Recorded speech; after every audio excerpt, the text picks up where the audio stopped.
जन्मजात दीर्घायु योग, खुलकर जियो अपनी जिंदगी। नमस्कार, आप देख रहे हैं नक्षत्र दुनिया। और मित्रों, आज के वीडियो में हम बात करेंगे दीर्घ आयु योग के विषय में। एक से बढ़कर एक सूत्रों पर आज के वीडियो में हम चर्चा करेंगे और काफ़ी सारी शंकाओं का समाधान भी आज के वीडियो में हम करने वाले हैं। यदि आप चैनल पर नए हैं तो चैनल को सब्सक्राइब अवश्य करें। वीडियो ज्ञानवर्धक लगे तो लाइक भी करें। आइए शुरू करते हैं। मित्रों, आइए वीडियो की शुरुआत करते हैं। दीर्घायु योग से संबंधित सूत्रों पर चर्चा करने से पहले हम सबसे पहले बात करते हैं अष्टम भाव के विषय में।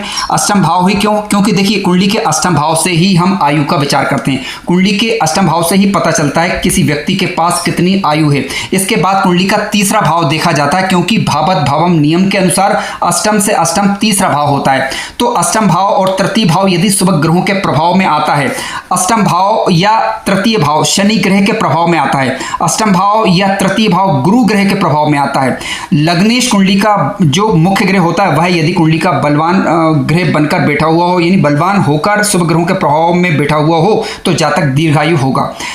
दीर्घायु योग से संबंधित कुछ महत्वपूर्ण सूत्रों पर चर्चा आज के वीडियो में मित्रों हम करने वाले हैं। तो आइए शुरू करते हैं। मित्रों, आइए वीडियो की शुरुआत करते हैं। आज का दीर्घायु से संबंधित पहला सूत्र इस प्रकार से है। यदि किसी जातक की कुंडली में लग्नेश ग्रह केंद्र के भावों में बलवान होकर बैठ जाए, पाप प्रभाव में नहीं होना चाहिए, शुभ ग्रहों से दृष्ट या युत हो सकता है, तो ऐसा जातक निश्चित रूप से दीर्घायु होता है। आइए इसे हम उदाहरण पूर्वक जानते हैं। देखिए, आपके लग्न भाव में जो भी राशि का अंक लिखा हो उसके स्वामी ग्रह को कहा जाता है लग्नेश। यदि लग्नेश ग्रह लग्न में, चतुर्थ में, सप्तम में या दसम भाव के अंतर्गत बैठ जाए बलवान होकर, शर्त यह है कि पाप ग्रह से दृष्ट या युत ना हो। पाप ग्रह से दृष्टि या युत नहीं है, लेकिन शुभ ग्रह से दृष्टि या युत हो सकता है। तो इस उदाहरण में हमने सिंह लग्न का उदाहरण लिया है। सूर्य लग्न के अंदर बलवान होकर बैठे हुए हैं। गुरु की यदि हम बात करें, गुरु या तो पंचम भाव में बैठ जाएं तो गुरु अपनी नवी दृष्टि से सूर्य को देखेंगे। यदि सप्तम भाव के अंतर्गत गुरु बैठेंगे तो अपनी सातवीं दृष्टि से सूर्य को देखेंगे। यदि गुरु नवे भाव के अंतर्गत बैठेंगे तो अपनी पांचवी दृष्टि से सूर्य को देखेंगे। यानी बलवान सूर्य पर गुरु की दृष्टि है, अतः कहा जा सकता है कि जातक दीर्घायु होगा, लंबा जीवन जिएगा। मित्रों, हो सकता है कि आपकी कुंडली सिंह लग्न की ना हो, किसी अन्य लग्न की हो, तो जिस भी लग्न की कुंडली है उसका स्वामी ग्रह लग्नेश कहा जाता है। यदि केंद्र के घरों यानी चारों घरों यानी पहले, चौथे, सातवें या दसवें भाव के अंतर्गत यदि आपका लग्नेश ग्रह बैठा हुआ है, गुरु ग्रह से दृष्ट या युत है, मजबूत होकर बैठा हुआ है, पाप ग्रहों से दृष्ट या युत नहीं है, तो समझ लीजिए कि आपका जीवन लंबा है, ईश्वर ने आपको लंबा जीवन देकर भेजा है। आइए आज के अगले उदाहरण पर चर्चा करते हैं। मित्रों, दीर्घायु योग से संबंधित आज का दूसरा सूत्र इस प्रकार से है। यदि किसी जातक की कुंडली में लग्नेश और गुरु केंद्रगत हो जाएं, पाप ग्रह की यदि हम बात करें तो पाप ग्रह केंद्रीय त्रिकोण में ना हो और अष्टम भाव में ना हो, तो ऐसा जातक निश्चित रूप से दीर्घायु होता है। आइए इसे उदाहरण पूर्वक जानते हैं। मित्रों, समझने के लिए मैंने यहाँ पर एक कर्क लग्न की कुंडली का सहारा लिया है। कर्क लग्न की कुंडली में आप जानते हैं कि चंद्रमा बनते हैं लग्नेश, जो लग्न के अंतर्गत ही बैठ गए। गुरु की बात करें तो गुरु इस कुंडली के अंदर बनते हैं भाग्येश। ठीक है, अब भाग्येश क्यों? क्योंकि गुरु की जो राशि है मीन राशि, वह कुंडली के नवे भाव के अंतर्गत आएगी। अब गुरु क्योंकि भाग्येश का लग्न भाव के अंतर्गत बैठ जाना, लग्नेश को भी बलि कर दिया, लग्न भाव को भी बलि कर दिया, तो ऐसा जातक निश्चित रूप से जो है वो दीर्घायु होता है, ऐसा समझना चाहिए। आपकी कुंडली किसी भी लग्न की हो, ठीक है, अगर लग्नेश ग्रह शुभ होकर केंद्र के भाव के अंतर्गत बैठे हुए हैं, गुरु ग्रह केंद्र के भावों के अंतर्गत बैठ गए हैं, तो निश्चित रूप से जो है जातक दीर्घायु होता है, ऐसा समझना चाहिए। आइए अगले सूत्र पर विचार करते हैं। मित्रों, दीर्घायु योग से संबंधित आज का तीसरा सूत्र इस प्रकार से है। यदि किसी जातक की कुंडली में तुला, कुंभ या मकर राशि में शनि ग्रह बैठ जाए, फिर से सुनिए, यदि किसी जातक की कुंडली में तुला, मकर या कुंभ राशि में शनि ग्रह हों और मजबूत होकर बैठे हुए हों, अष्टम भाव में या फिर शनि की राशि हो, अष्टम भाव में शनि की राशि हो और किसी भी भाव के अंतर्गत मकर, कुंभ या तुला में शनि ग्रह बलवान होकर बैठे हुए हो, तो ऐसा जातक दीर्घायु होता है, ऐसा समझना चाहिए। आइए समझते हैं ऐसा क्यों। देखिए, कुंडली के अष्टम भाव की यदि हम बात करें तो अष्टम भाव में शनि ग्रह कारक ग्रह होते हैं, आयु को बढ़ाने वाले ग्रह होते हैं। यदि शनि ग्रह अष्टम भाव में ही मकर, कुंभ या तुला के होकर बैठे हुए हों, तो इसका मतलब है कि मकर और कुंभ में वो स्वगृही, तुला में वह उच्च के होते हैं। और यदि या फिर अन्य किसी भी भाव के अंतर्गत यदि शनि महाराज बैठे हुए हैं, लेकिन उनकी राशि यदि कुंडली के अष्टम भाव में आ रही है और शनि कुंभ, मकर या तुला के होकर बैठे हुए हों, तो जातक दीर्घायु होता है, जातक की आयु लंबी होती है, ऐसा समझना चाहिए, क्योंकि शनि आयु को बढ़ाने वाले ग्रह हैं। इसके अलावा किसी भी भाव में शनि महाराज बैठे हुए हैं, वहां से यदि शनि की दृष्टि अष्टम भाव के ऊपर चली गई, बलवान शनि की, तब भी जातक जो है दीर्घायु होता है, ऐसा समझना चाहिए। आइए अगले सूत्र पर विचार करते हैं। मित्रों, दीर्घायु योग से संबंधित आज का चौथा सूत्र इस प्रकार से है। यदि किसी जातक की कुंडली में अष्टम भाव का स्वामी, जिसे हम अष्टमेश कहते हैं, यदि वह कुंडली के तीसरे भाव के अंतर्गत बैठ जाए, यानी अष्टमेश तीसरे भाव में हो, या अष्टमेश कुंडली के छठे भाव के अंतर्गत बैठ जाए, या अष्टमेश अष्टम भाव में ही बैठ जाए, या अष्टमेश कुंडली के 12वें भाव के में जाकर बैठ जाए, यानी अष्टमेश तीसरे, छठे, 8वें या 12वें भाव में स्वगृही, मित्रगृही या उच्च राशि के होकर बैठे हुए हों, या किसी शुभ ग्रह के प्रभाव में यदि अष्टमेश आ जाएं, या अष्टम भाव पर शुभ ग्रहों का प्रभाव पड़ जाए, तो जातक दीर्घ आयु होता है, ऐसा समझना चाहिए। क्यों? क्योंकि अष्टमेश आयु को दर्शाने वाले ग्रह हैं। भावत भावम नियम के अनुसार यदि हम बात करें तो अष्टम से अष्टम भी आयु को दर्शाता है। तो अष्टमेश ग्रह तृतीय भाव के अंतर्गत बैठेंगे तो आयु की वृद्धि करेंगे, जबकि कुंडली के छठे भाव की यदि हम बात करें तो वह अष्टम भाव से 11वां आता है, यानी लाभ भाव है, तो आयु का लाभ व्यक्ति को मिलता है। इसके अलावा कुंडली के 12वें भाव की यदि हम बात करें तो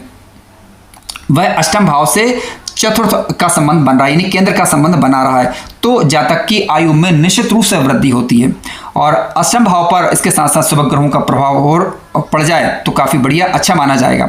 देखिए, आयु को बताने वाला भाव कौन सा है? कुंडली का अष्टम भाव। अष्टम भाव से हम आयु और मृत्यु का विचार करते हैं, आकस्मिकताओं का विचार करते हैं, क्योंकि अष्टम भाव से संबंधित चीजों को एग्जैक्ट रूप में समझ पाना मित्रों इतना आसान कार्य नहीं है। लेकिन हाँ, अष्टमेश यदि तीसरे, छठे, 8वें या 12वें भाव के अंतर्गत बैठे हुए हो, अष्टम भाव शुभ ग्रहों के प्रभाव में हो, तो जातक दीर्घ आयु होता है। मित्रों ध्यान रखें, आज के वीडियो में हम केवल दीर्घ आयु योग की चर्चा कर रहे हैं। मित्रों, दीर्घायु योग से संबंधित आज का 5वां सूत्र इस प्रकार से, यदि किसी जातक की कुंडली में अष्टमेश के साथ, यानी अष्टम भाव के स्वामी ग्रह के साथ शनि ग्रह युति बनाकर बैठ जाए, या फिर अष्टम भाव पर शनि ग्रह की कहीं से दृष्टि पड़ जाए, तब भी जातक दीर्घ आयु को प्राप्त करता है, जातक की आयु लंबी होती है, ऐसा समझना चाहिए। आइए समझते हैं ऐसा क्यों। देखिए, अष्टमेश यदि अष्टम भाव के अंतर्गत बैठेगा तो सीधी सी बात है कि जातक की आयु को बढ़ाने वाली स्थिति है, जातक की आयु लंबी होगी। अब अष्टमेश क्योंकि आयु का कारक ग्रह, जबकि शनि की यदि हम बात करें तो शनि आयु के कारक ग्रह माने गए हैं। अष्टमेश कोई भी ग्रह हो सकता है आपका, लेकिन शनि ग्रह नैसर्गिक रूप से आयु को बढ़ाने वाले ग्रह। अष्टमेश के साथ यदि शनि ग्रह बैठ जाएंगे तब भी आयु में वृद्धि होगी। यदि शनि ग्रह मान लीजिए छठे भाव के अंतर्गत बैठे हुए हो तो अपनी तीसरी दृष्टि से अष्टम भाव को देखेंगे, तब भी आयु में वृद्धि करेंगे। यदि कुंडली के दूसरे भाव के अंतर्गत आयु शनि महाराज बैठे हुए हैं तो अपनी 7वीं दृष्टि से अष्टम भाव को देखेंगे, और यदि 11वें भाव के अंतर्गत शनि महाराज बैठेंगे तो अपनी 10वीं दृष्टि से जो है अष्टम भाव को देखेंगे। तो ऐसी स्थिति में निश्चित रूप से जातक की आयु में ये वृद्धि करते हैं। ये बात अलग है कि अष्टम भाव पर यदि शनि ग्रह की दृष्टि नीच राशि वाली दृष्टि हुई तो ऐसी स्थिति में कहीं ना कहीं स्वास्थ्य संबंधी समस्या रहती है। लेकिन हम बात कर रहे हैं दीर्घ आयु की, तो हाँ, शनि ग्रह अष्टम भाव पर दृष्टि डालकर या अष्टमेश के साथ बैठकर जातक की आयु में वृद्धि करने का कार्य करते हैं। मित्रों, दीर्घायु योग से संबंधित आज का छठा सूत्र इस प्रकार से है, यदि किसी जातक की कुंडली के तीसरे, छठे, 10वें और 11वें घर में स्वगृही या उच्च राशि के शनि बैठे हुए हों, तब भी जातक दीर्घ आयु होता है, ऐसा समझना चाहिए। आइए चर्चा करते हैं उदाहरण के साथ। देखिए, यदि कुंडली के तीसरे भाव के अंतर्गत यदि शनि ग्रह उच्च राशि के होकर बैठेंगे, क्योंकि शनि का उच्च का होना ही ये बताता है कि जातक दीर्घायु होगा, क्योंकि शनि आयु के कारक ग्रह हैं। अब क्योंकि अष्टम से अष्टम यानी भावत भावम नियम के अनुसार यदि तृतीय भाव से भी हम आयु का विचार करते हैं, यहाँ पर यदि शनि महाराज उच्च अवस्था के होकर बैठेंगे, या छठे भाव की बात करें तो छठे भाव में शनि ग्रह जब उच्च अवस्था के होकर बैठेंगे तो वह अपनी तीसरी दृष्टि से कुंडली के अष्टम भाव को देखेंगे तो आयु में वृद्धि करेंगे। एकादश भाव के अंतर्गत बैठेंगे तो कुंडली के दसम भाव को वह अपनी 10वीं दृष्टि से देखेंगे, तब भी जातक की आयु में वृद्धि होगी। और क्योंकि दसम भाव के अंतर्गत यदि बैठेंगे तब भी जातक दीर्घ आयु होगा, ऐसा समझना चाहिए, क्योंकि ये केंद्र का घर है। यहाँ पर शनि महाराज का बैठना काल पुरुष की कुंडली के हिसाब से देखा जाए तो दसम भाव में मकर राशि आती है, जो कि शनि की ही राशि है। हालांकि हम बात करें उच्च के शनि की, तो उच्च के शनि किसी भी शुभ भाव के अंदर या किसी भी भाव के अंतर्गत बैठते हैं तो आयु में वृद्धि करने का ही कार्य करते हैं। लेकिन फिर भी यदि तीसरे, छठे, 10वें और 11वें भाव के अंतर्गत शनि महाराज बैठेंगे तो यहाँ पर भी ये बैठकर आयु में वृद्धि करने का ही कार्य करते हैं, ऐसा समझना चाहिए। देखिए, कालपुरुष की कुंडली के हिसाब से आप देखें तो कुंडली के तीसरे भाव के अंतर्गत मिथुन राशि आती, छठे भाव के अंतर्गत भी मिथुन कन्या राशि आएगी, दसम भाव के अंतर्गत शनि की स्वयं की राशि मकर, और 11वें भाव के अंतर्गत शनि की स्वयं की राशि कुंभ राशि आएगी। तो इन भावों के अंतर्गत भी यदि शनि उच्च राशि के होकर स्वगृह मित्रगृह होकर स्वराशि के होकर या उच्च राशि के होकर बैठते हैं तो जातक की कुंडली में दीर्घ आयु योग का निर्माण करते हैं।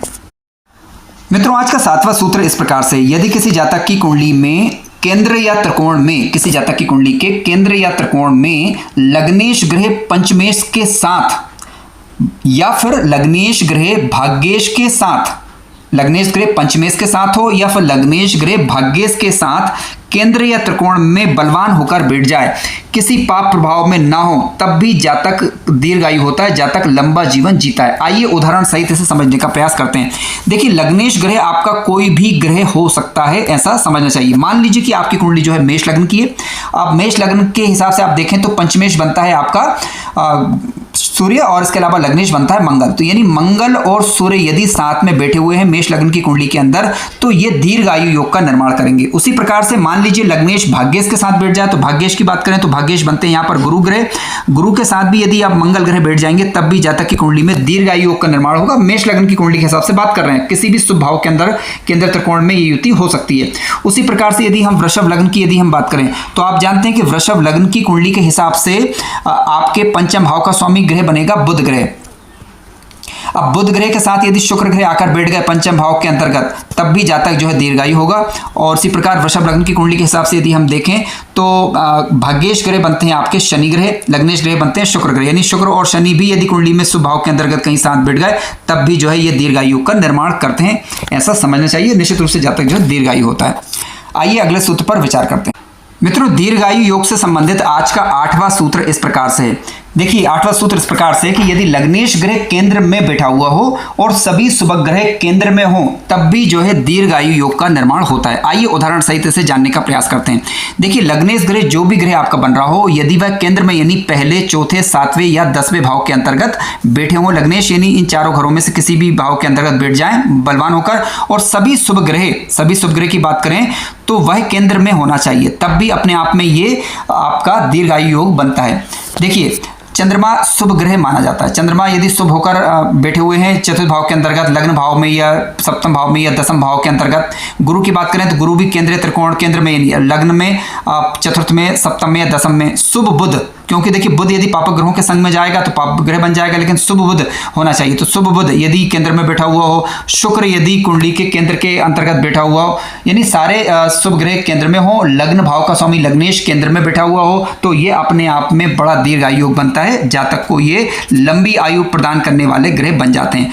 मित्रों, आज के वीडियो में हमने 8 सूत्रों पर विचार किया। इसके बाद भी बहुत सारे सूत्र होते हैं जिनको हम आने वाले समय में विचार करेंगे वीडियोस के माध्यम से, और आप अन्य दीर्घायु योग को भी समझ पाएंगे। कार्यक्रम ज्ञानवर्धक लगा हो तो लाइक करें, चैनल पर नए हो तो सब्सक्राइब भी करें। धन्यवाद।